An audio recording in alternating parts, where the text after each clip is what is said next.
The arrogant Galactic Council sneered as Earth's ambassador stormed out, but they didn't know humankind was already preparing a fierce counterstrike to their ultimate humiliation. Supreme Councillor Zarkon lounged in his opulent private quarters, celebrating humanity's subjugation with his inner circle. The fool Ambassador Adams had dared to reject generous terms to exist as second-class citizens in the glorious Draconis Empire. Now Earth must submit in 10 solar days or burn. The humans' primitive ships are no match for our armada, Zarkon boasted. I will relish watching their fleet melt to molten slag. Spymaster Xyloth frowned. My liege, our analysts warn the humans grow desperate. They may attempt an ill-conceived attack. Let them come, Zarkon roared. The Council's technology so eclipses Earth's that challenging us would spell their doom. Today dawns the Draconis golden age of galactic rule. In the Council's hangar bay, Ambassador Adams stormed up his shuttle's ramp, Marine bodyguards flanking him. He glared at the Draconis honor guards. Golden age, Adams muttered. We'll see about that, you scaly bastards. Fleet Admiral Shu won't let this stand. Adams knew that if Shu's daring plan failed, humanity was finished. But if it succeeded, the Council would rue this day for generations. The Draconis had no idea what horrors humans were truly capable of in war. Admiral Cole Blackwell stood on the bridge of the Moscow, his eyes fixed on the holomap displaying Earth's defenses. His senior staff surrounded him, their faces tense as they prepared for the imminent Draconis invasion. The bridge hummed with activity, officers manning their stations and relaying updates. Admiral, a shuttle is requesting permission to dock, the COMEM's officer reported. It's Ambassador Adams returning from the Council station. Blackwell nodded. Grant permission and have him escorted to the conference room immediately. Minutes later, Adams strode into the room, his expression grim. He recounted Councillor Zarkon's ultimatum and the Draconis' arrogance, their unwavering belief that Earth would fall easily. Blackwell slammed his fist on the table, his eyes blazing with determination. Those scaly bastards think they can just waltz in and take our planet. They've got another thing coming. We'll show them the grave error of underestimating human resolve and tenacity. He turned to his staff. Order the fleet to the dark side of Luna. It's time to reveal our ace in the hole. In the briefing room, Blackwell brought up a schematic of a massive structure hidden within the moon. Gentlemen, meet Goliath, our top-secret superweapon. It's a gigantic mass driver capable of accelerating 100-ton tungsten rods to a sizable fraction of light speed. Murmurs of disbelief and awe filled the room. Speculation about a secret lunar military base had circulated for decades, but no one had suspected anything of this scale. Blackwell continued. At near light speed, the rod's kinetic energy upon impact will rival a nuclear bomb. We'll use Goliath to take out the Draconis capital ships, while our fleet deals with their screens and escorts. He paused, his expression grave. But there's a catch. Powering Goliath requires redirecting nearly the entire output of the lunar He-3 reactors. We'll only get one shot at a first strike before the Draconis hit our satellite network and expose the moon base's location. The room fell silent, the weight of the situation sinking in. Everything rode on this single roll of the dice. Blackwell looked around at his staff, his voice firm. This is our chance to strike a decisive blow against the Draconis. We'll show them what happens when they mess with Earth. Failure is not an option. As the staff dispersed to prepare for the operation, Blackwell turned to the holomap, his jaw set with determination. The fate of humanity rested on their shoulders, and he would stop at nothing to ensure their survival. Major Javier Jav Rodriguez sat at his station in the CIC of Goliath Base, eyes glued to the readouts monitoring the mass driver's relativistic launch accelerators spinning up. The Draconis Armada was less than 2 hours from Earth orbit. Tension filled the air as the final countdown began. "Status report, all sections!" General Jasmine Chandra barked, her gaze fixed on the countdown timer. She paced the CIC, hands clasped behind her back. "Reactors at maximum output, General," an officer called out. "Capacitors charging, launch rails energizing." Tungsten rods loaded and ready in the launch bay, another reported. Chandra nodded curtly. At T5 minutes, a deep rumble started, growing into a teeth-rattling vibration felt through the entire 7-kilometer length of the moon base. Down in the launch bay, Technical Sergeant Amir Hassan waited anxiously at his control console, wiping sweat from his brow with a shaking hand. He was one of the few who knew the true nature of this jury-rigged superweapon, untested at full power until now. The weight of what they were about to attempt hit him like a punch to the gut. "Allahu Akbar," he muttered under his breath, reciting a prayer in Arabic as he watched the countdown tick down. At T2 minutes, the fire order from CIC appeared on his console. With a deep breath, he began the final arming sequence, his fingers flying over the controls.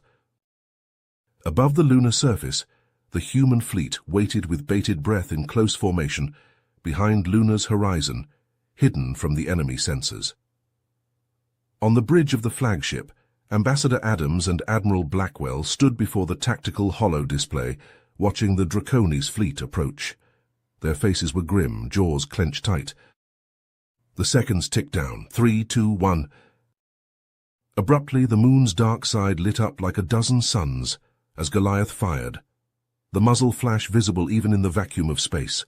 A volley of tungsten telephone poles, each massing 100 tons, hurtled towards the enemy fleet at 20% of light speed. There was no sound in the void, but every human felt a primal roar reverberate in their souls as they surged around Luna's edge, straining to see the Draconis' reaction.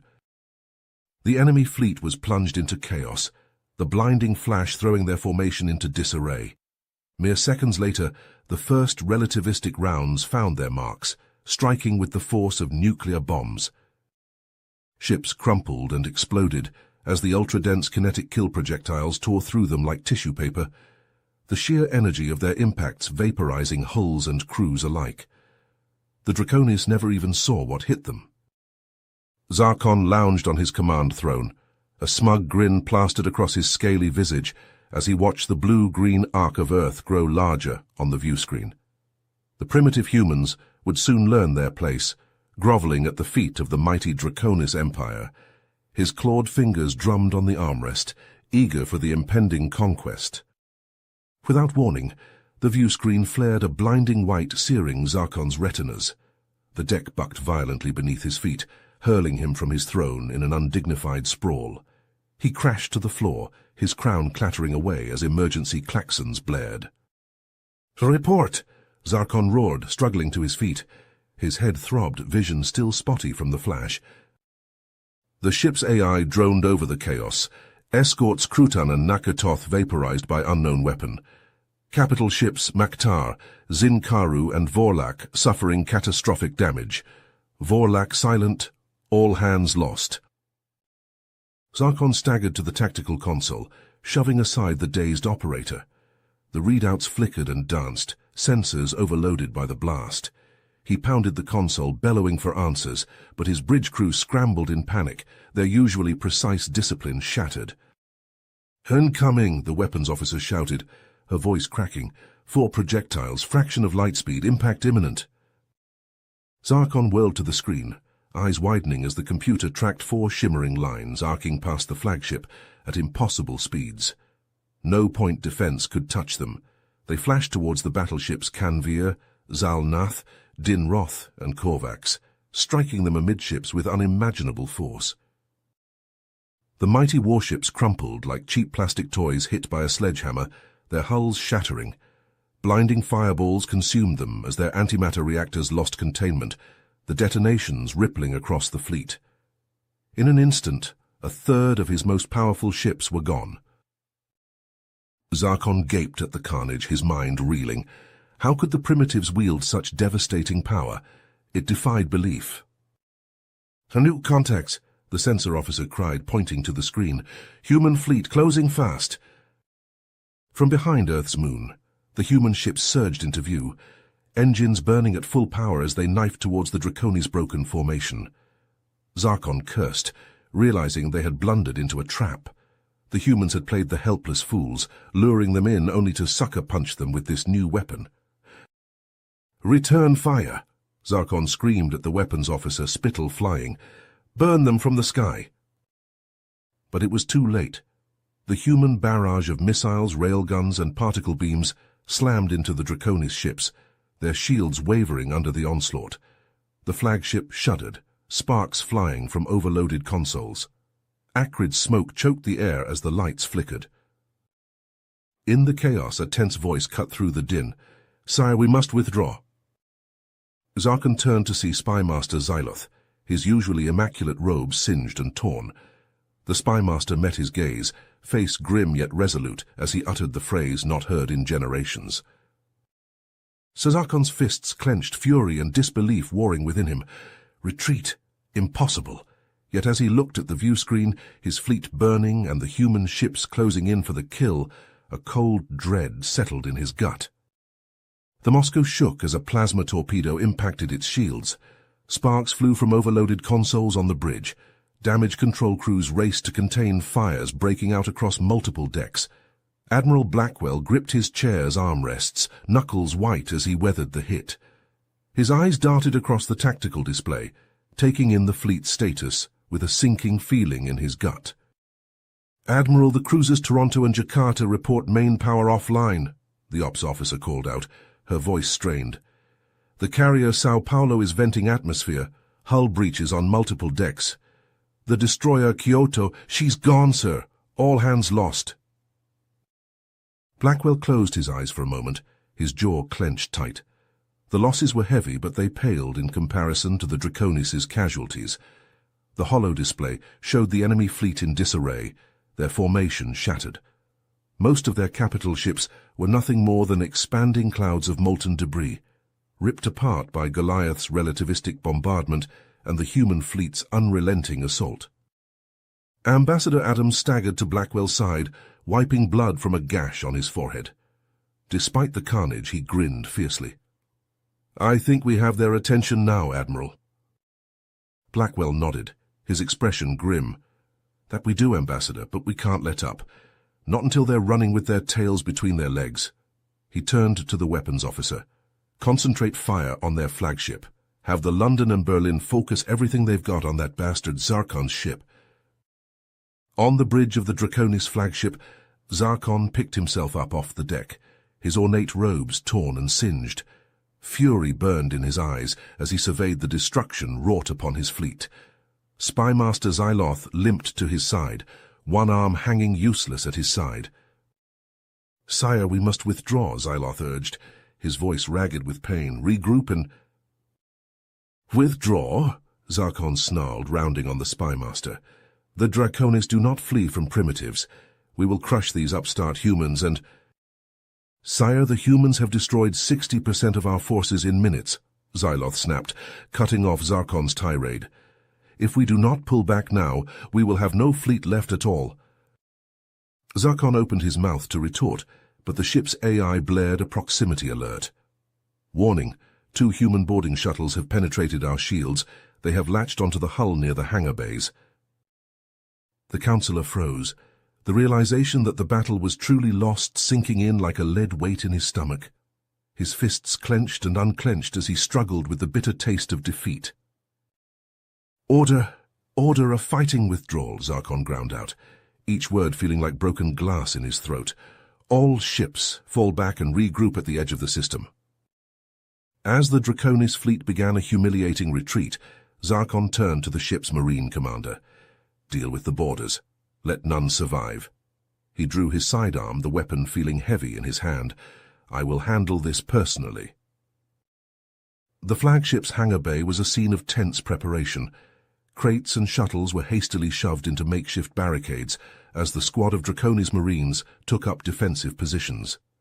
Sergeant Kaz Roth stalked the line, his voice a harsh bark over the clamor of equipment and muttered curses. "Eyes sharp, weapons ready, no human filth sets foot on this ship." The Marines clutched their rifles tight, talons flexing on the triggers. A distant boom echoed through the hull, followed by another, louder. The boarding shuttles had latched on. Kaz Roth hissed through bared teeth. The humans were cutting through. Abruptly, the outer doors buckled inward, with a tortured shriek of rending metal. Smoke billowed through the widening gap, acrid and choking. The Marines squinted into the roiling black cloud, their gun barrels twitching at every swirl and eddy. Kazroth's eyes caught a flash of movement. Something arced out of the smoke, small and round, clattering across the deck. His pupils narrowed to slits. "Grenade!" The flashbang went off like a thunderclap, searing white light stabbing into the Marines' eyes. They reeled back, shaking their heads, blinking away spots. Disoriented, their tight formation loosened. It was the only opening the humans needed. From the thinning smoke, a hail of hypersonic flechettes scythed through the Draconis' ranks. The razor-sharp darts shredded scales and flesh, punching through armor like paper. Marines crumpled and fell, twitching, blood pooling around them. Ears ringing, Kazroth dragged himself up on one knee. He shook his head, trying to clear it, his grip tightening on his rifle. A hulking figure materialized out of the haze, mere feet away. Matter black armor, Marsok, emblazoned on the chest plate. Kazroth raised his rifle with a snarl, but the commando was faster. An armored hand batted the gun aside almost casually. The other hand flashed out, a blade glinting in the smoke-diffused light. The knife sank into Kazroth's throat, parting scales and flesh like water. He felt the icy burn of neurotoxin, the strength flooding out of his body. Darkness crept in at the edges of his vision. The last thing Sergeant Kazroth saw as he slid to the floor was his own reflection in the commando's mirrored visor. 2 words stenciled beneath, his own dying eyes staring back at him. Reaper 6. The emergency light strobed through the smoke-filled corridors of the Draconis flagship, casting eerie shadows that danced to the wailing klaxons. The sharp staccato of suppressed weapons fire punctuated the chaos as Reaper 6 and his strike team moved swiftly through the ship, dispatching any resistance with ruthless efficiency. Lieutenant James Jimmy Woo took point, his matte black-powered armor absorbing the hellish red light. His suit's AI scanned the gloom, highlighting threats and feeding tactical data directly to his HUD. Motion trackers showed multiple hostiles converging on their position from adjoining passages. "We got lizards in the vents," Jimmy said over the encrypted comm, his voice flat and calm amid the din. "Mac, find us a route to the target." Staff Sergeant Antonio Mac Mackenzie, Jimmy's second-in-command, consulted the hollow schematic of the ship hovering over his gauntlet. The neon-blue wireframe rotated as he swiped, zooming in on their objective. "Computer core is 2 decks down, boss," Mac replied, his gravelly baritone cutting through the static. "Straight shot down the main accessway, then hang a right at the reactor bulkhead." Jimmy nodded, signaling the team forward. They stacked up at the junction, weapons trained down the smoke-choked hall. Mac's armored bulk pressed against the bulkhead as he peered around the corner, his rifle's muzzle-mounted light probing the haze. "Clear?" he grunted, moving up. The squad fell in behind him, bounding from cover to cover, leapfrogging each other with practiced precision. They reached the reactor bulkhead unchallenged, the thick armored door looming before them. Mac placed a gloved hand against the reinforced metal, his suit's sensors probing for weaknesses. He chuckled, a dark rumble in his chest. "Time to introduce these scaly bastards to the 21st century concept of cyber warfare," he said, pulling a data spike from his belt. He jammed the device into a maintenance port, the spike's monomolecular edge slicing through the tamper-resistant housing like a hot knife through butter. Reaper 6 took up overwatch as Mac worked, his rifle trained on the smoke-shrouded corridor behind them. Jimmy's HUD lit up with a flood of data as the spike wormed its way into the ship's network, his suit's AI sifting through the information at lightning speed. Draconis fleet deployments, communication protocols, encryption keys. It was all there, laid bare by the spike's intrusion.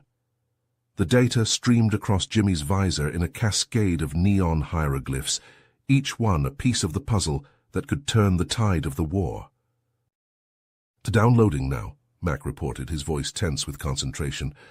"Damn, their ice is tough, gonna take a minute to crack." Jimmy nodded, his eyes never leaving the corridor. The motion tracker showed movement in the vents above them, closing fast. He raised his rifle, targeting reticle settling on the nearest grate. Suddenly the vent cover burst open, and a figure dropped to the deck behind them with feline grace. It rose to its full height, towering over the humans, its ornate armor glinting in the strobing light. Councillor Zarkon leveled his sidearm at Jimmy's back, his voice a sibilant hiss over the klaxons. "Die, primate filth!" Without hesitation, Jimmy whirled, his armor's servos whining with the speed of the movement. His rifle barked 3 times, the hypersonic rounds slamming into Zarkon's personal shield. The first 2 rounds overloaded the barrier in a shower of sparks, and the third punched clean through Zarkon's breastplate, blowing a fist-sized hole in his chest. The councillor crumpled to the deck, his eyes wide with shocked disbelief. He twitched once, twice, then lay still, a pool of viscous blue blood spreading beneath him. Mac glanced back at the fallen Zarkon, his lips twisting in a wolfish grin beneath his visor. "One roasted lizard coming right up." He turned back to the data spike, its holographic display flashing with a cascade of alien code. "Virus uploaded. Their systems are fucked 6 ways from Sunday. Shields, weapons, propulsion, all offline. This bird is dead in space." The breaching charge detonated with a concussive thump, the armored housing of the computer core disintegrating in a hail of white-hot shrapnel. Mac stepped back, admiring his handiwork with a satisfied nod, as the once imposing banks of alien hardware collapsed into smouldering rubble. In that instant, the flagship's main lights flickered and died, plunging the corridors into a cloak of inky darkness. Jimmy's helmet automatically switched to low-light mode, casting the scene in an otherworldly green hue. Crimson emergency lighting sputtered to life a heartbeat later, pulsing in time with the klaxon's mournful wail. On the bridge, a wave of dread rippled through the crew as one by one, the ship's primary systems winked out on the holo displays. Spymaster Xyloth's talons dug into the command chair's armrests, his midnight scales standing out in sharp contrast against his knuckles, pale from the strain.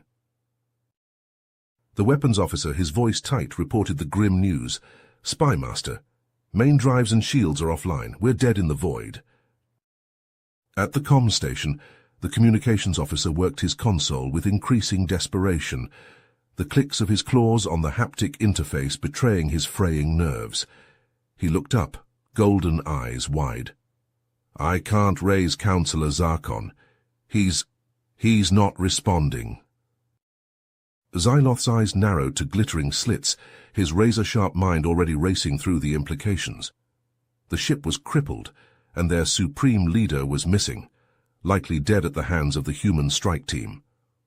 A lesser being might have succumbed to panic, but Xyloth had not clawed his way to the upper echelons of the Draconis by hesitating in the face of adversity. He rose to his full imposing height and keyed the intercom, his voice cold and unyielding as tempered steel. "This is Spymaster Xyloth. Councillor Zarkon has fallen. By right of succession, I am assuming command of the fleet." There was a momentary pause, pregnant with the weight of the words left unspoken. The crew looked to him, their expressions a mix of fear, uncertainty, and the first embers of a desperate, feral hope. Xyloth continued, each word a hammer blow. "All ships break contact and prepare for emergency warp jump to Rally Point Omega. We will regroup and strike back at the humans tenfold. Let the galaxy burn before we yield." As if shaking off a deep slumber, the Draconis fleet began to ponderously turn, their drives flickering and stuttering as they strained against the damage wrought by the humans' relentless assault. One by one, the battered ships limped away from Earth's orbit, vanishing into the merciful embrace of warp space. Aboard the Moscow, Admiral Blackwell watched the Draconis rout on the viewscreen, his weathered face etched with grim satisfaction. The bridge crew erupted into cheers and applause, the tension of the last few hours finally finding release in a cathartic wave of emotion. Ambassador Adams stumbled to Blackwell's side, grinning fiercely despite the blood caking his face and the obvious pain of his injuries. He clapped the Admiral on the shoulder, his voice hoarse but triumphant. "You crazy bastards actually did it. We won." Blackwell shook his head, a faraway look in his eyes as he watched the last of the alien ships wink out on the tactical display. "No, Ambassador. This is just the beginning. The Draconis will be back, and the other Council races will be right behind them." He turned to face Adams fully, his expression somber. "We've bloodied their noses and bruised their egos, mark my words. They'll all come for us now. Humanity needs to be ready." With a decisive nod, Blackwell turned to his comms officer, the young woman straightening under his gaze. "Get me Fleet Command and the President. It's time to take this war to the enemy." As the officer began relaying his orders, Blackwell turned back to the view screen, the blue-green curve of Earth filling the display. The planet looked peaceful from this distance, serene even, but he knew that today's battle was just the opening salvo in a much larger war. A war for the very survival of the human race. The council chamber on Thalia Prime hummed with 100 different voices, a dozen alien tongues buzzing and chirping and hissing. Representatives from the galaxy's most powerful races perched in tiered rows of floating platforms that ringed the vaulted space. Insectoid Prelnax rubbed elbows with reptilian Draconis, while avian Zintac squawked and fluffed their iridescent feathers beside the bulbous-headed Quanar. At the central podium, Councillor Zinthax of the Prelnax hegemony rapped his gavel, mandibles clicking in irritation. The murmuring died down as all eyes turned to the dais. "Esteemed colleagues," Zinthax began, compound eyes glittering in the chamber's azure light, "we convene today in a time of crisis. The upstart humans have not only repelled the Draconis' punitive fleet, but decimated it. A feat unprecedented in our millennia of supremacy. This cannot stand."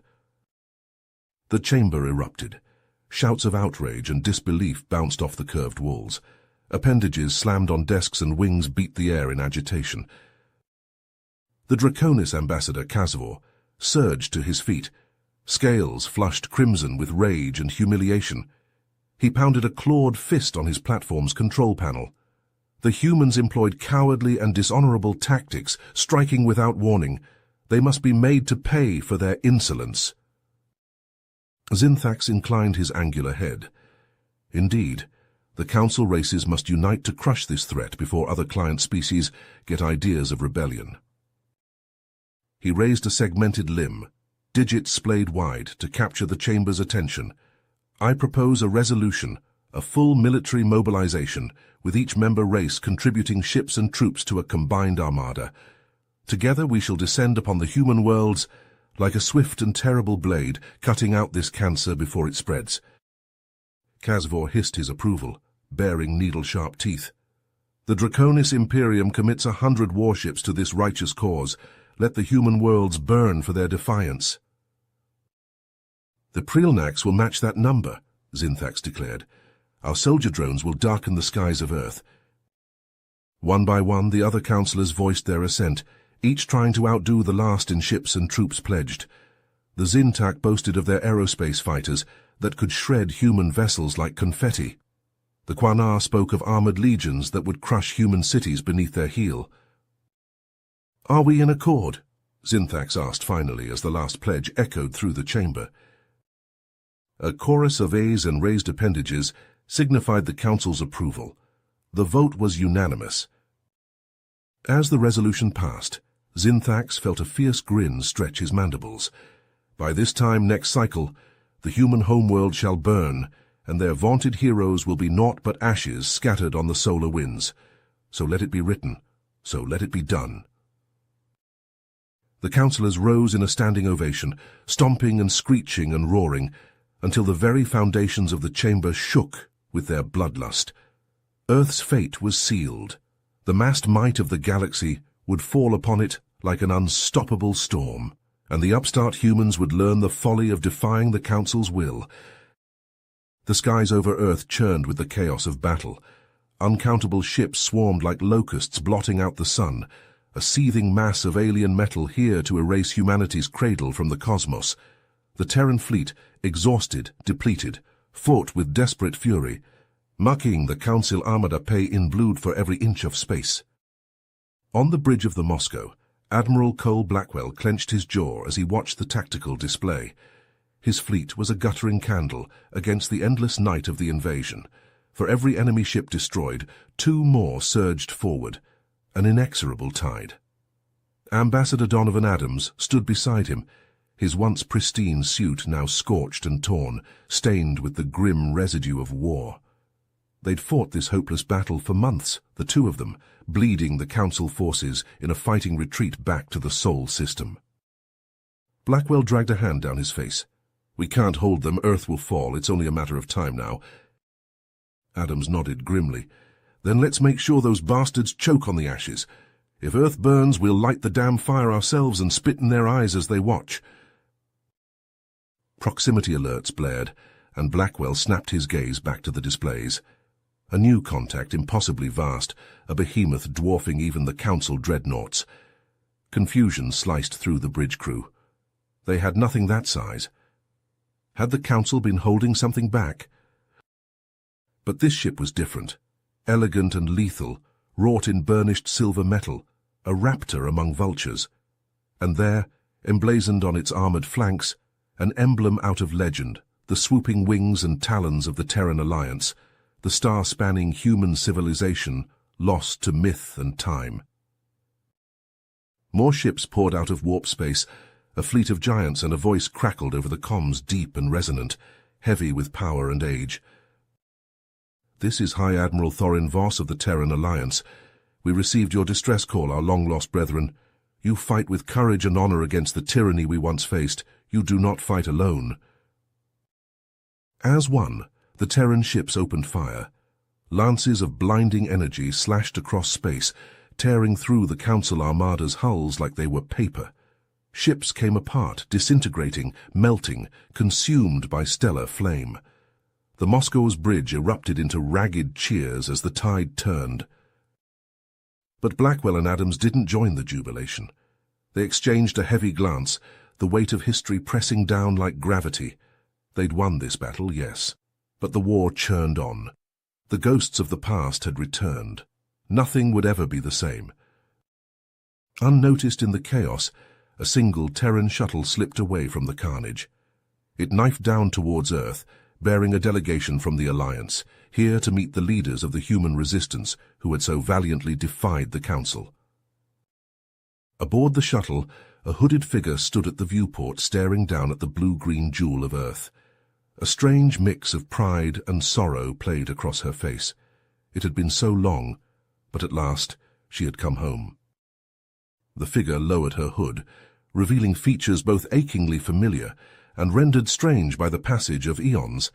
Admiral Amelia Blackwell, ancestor of the man even now fighting to save their species, breathed out a heavy sigh. "It's time," she said softly. "Time to finish what we started all those years ago. Time to forge a new future for humanity among the stars." The shuttle sliced through the atmosphere, the Terran fleet taking up positions in orbit. Around humanity's ancestral home, yes. But were they here as protectors, or harbingers of a new galactic order? Only time would tell. The battle was over. But the struggle for humanity's soul was just beginning. You have reached the end of the story.